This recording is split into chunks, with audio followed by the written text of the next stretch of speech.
What up, y'all? So obviously the studio is empty. This is the last video I will be recording from this location. I'm moving to a new setup. I'm very excited about it. So excuse the mess and excuse the echo in today's video. But this is a very important one for me because the last year of me working out of this studio felt like I returned to the beginning of my photography career. I was primarily focused on working with new clients, working with different people around the city of Atlanta, networking, and it reminded me of everything that I did in 2014 when I started this photography business. So today we are breaking down all the lessons I learned in the last year and everything I learned back in 2014 when I really got on the grind, building a name for myself as a photographer.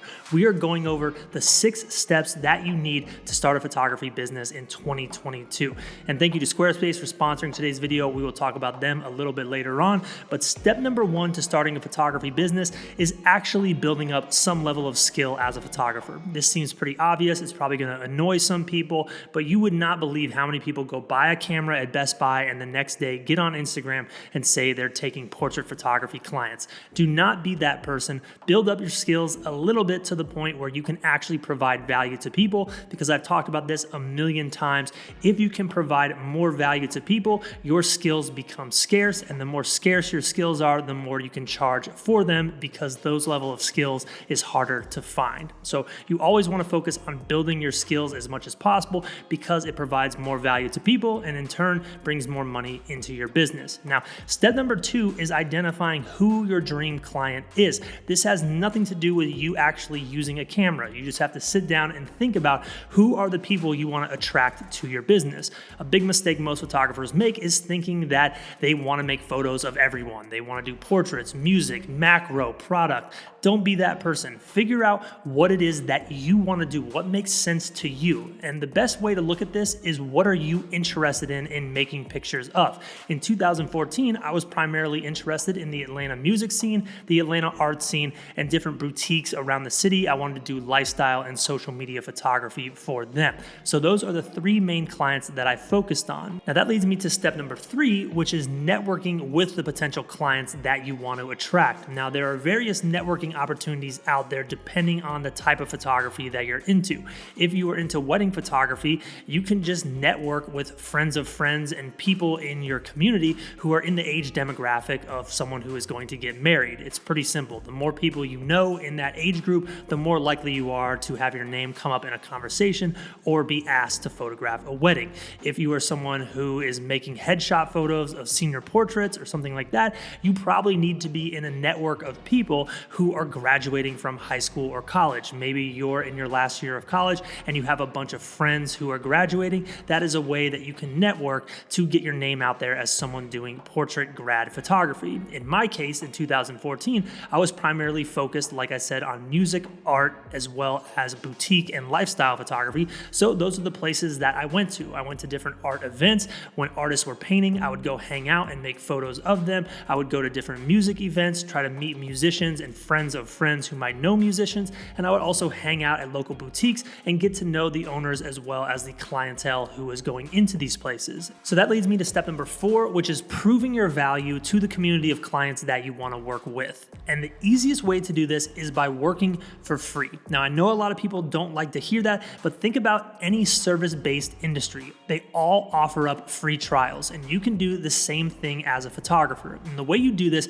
is by making your intentions clear to people that you want to work with. Let them know that you are trying to get your foot in the door in this industry, whether it's wedding photography, portraits, fitness photography, boutique photography, lifestyle stuff, doesn't matter. Let these people know that you are willing to do some free work for them to prove that you are good at your job and that you can provide them value. And then maybe they will add you on as a client and eventually pay you. But that is not the most important part of this. The most important part of this is the social proof that you can get through working with these clients for free. And here is what I mean. I'm going to use my own career as an example of this. Back in the day, I worked with a bunch of different Atlanta musicians. Most of them were small and completely unknown. But through word of mouth, I was able to get in contact with Future's management team. Future is a massive artist today, and he was very massive in Atlanta back then. So I did 3 photo shoots with Future completely for free. And all I asked for in return for these 3 free photo shoots was that they use my name in the tag on Instagram. They let people know that these photos were made by Evan Ramft. And when they posted these photos, I was now exposed to a massive network of people that I previously did not have access to. And more importantly, I had the social proof of being a photographer who worked with Future. Nobody cared or nobody knew that I had done these photos for free. All they knew is that I was a photographer who knew a big mainstream established artist. And I got so many paid jobs off of these free photo shoot posts simply because people now perceived me as a photographer who is working with big clients. Now, the great thing about working for free is it simultaneously builds your network, but also allows you to build a proof of concept on your social media and on your website simultaneously. That is step number 5. You want to have a proof of concept and present your brand as a brand that is working with the types of clients that you want to attract as a photographer. So what does that look like? Let's say that you are someone working in the fitness industry of photography and you're doing a lot of free photography for different fitness people and you are growing your network that way.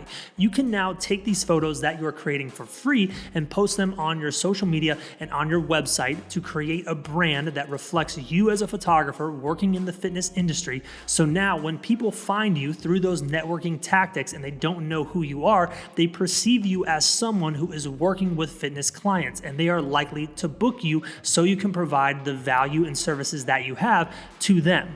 This is all about social proof. It's all about showcasing yourself as the photographer you want to be to the world. So as you're working for free, you are building up this portfolio that you can share online and on your website. So when people find you, they clearly understand the type of photography you are doing and the type of value that you can provide to them, even though they don't know you in person.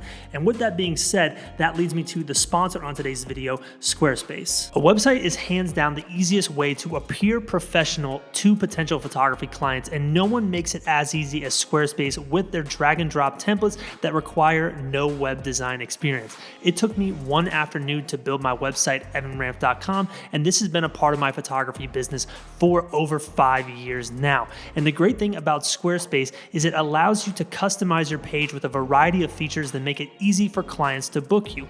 I don't know about y'all, but back in the day, I would give out my email and sometimes even worse, my phone number to potential clients when I was out with my camera. Now I can send them to my website and have them click a button on my homepage that says contact me. And even better, if you're a photographer who feels overwhelmed with building a site, you can watch one of the tutorials I have on this channel that breaks down exactly how you can build a website like mine or a simple portfolio website. I will link all those different videos in the description down below. Everything in the business world is about appearances and perception, and the best way to have yourself perceived as a professional photographer is to have a professional website. So head over to squarespace.com/EvanRamft to start a free trial.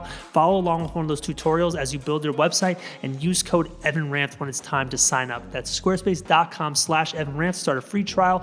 Build your website following with one of those tutorials and use code EvanRamft when you're ready to sign up. Thank you to Squarespace for being a part of my photography business and part of yours as well. Now, the final thing I want to talk about today, step number 6, has nothing to do with the camera being in your hand, and it's being professional. Focus on the intangibles of being a professional photography business. Show up on time, communicate well through emails and through text message. Be cordial, be friendly, send your photos quick. Don't take 2 weeks to edit them.